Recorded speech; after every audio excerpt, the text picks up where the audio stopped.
So in part C, after we add a low pass filter with a cutoff frequency of 2 kilohertz, this is the circuit which we implement.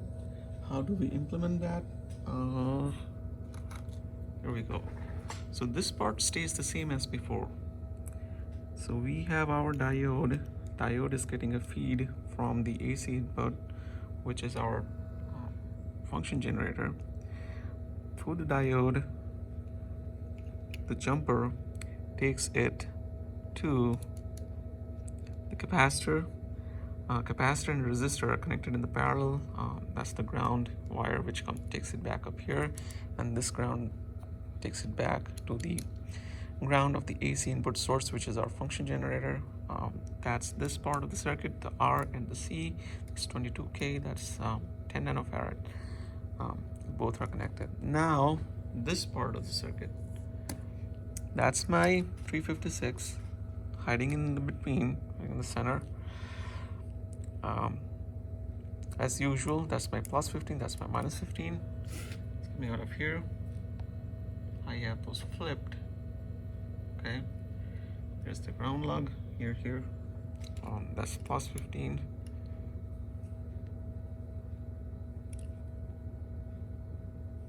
And this guy, the green, is minus 15, and they share a common ground, which is here. The blue goes to 7, black goes to 4. Visible? Not quite. That's this guy. I guess until this time, after these many laps, people know where to connect. This guy.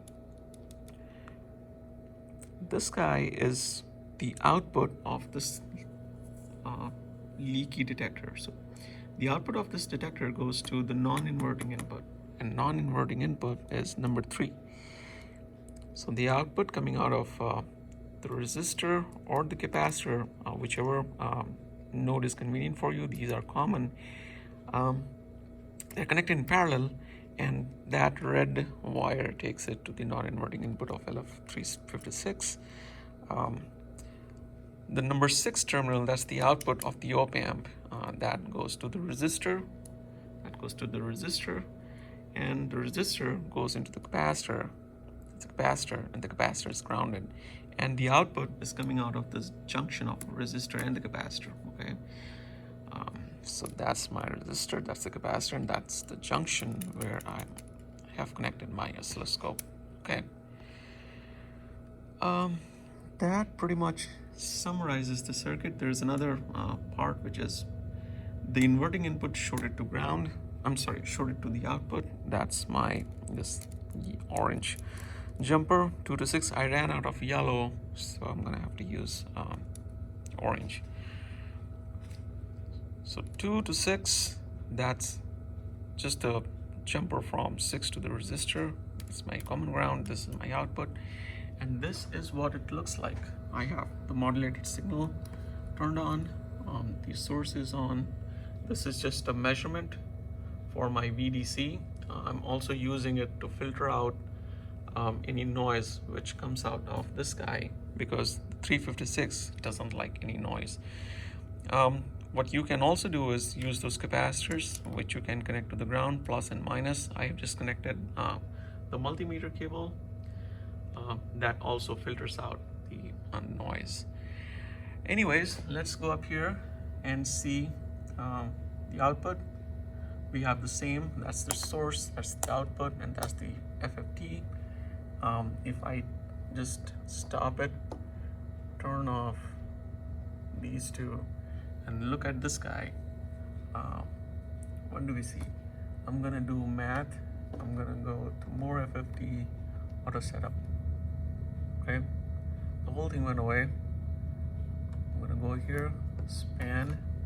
I'm gonna reduce it to 20 kilohertz, and this guy to 10 kilohertz.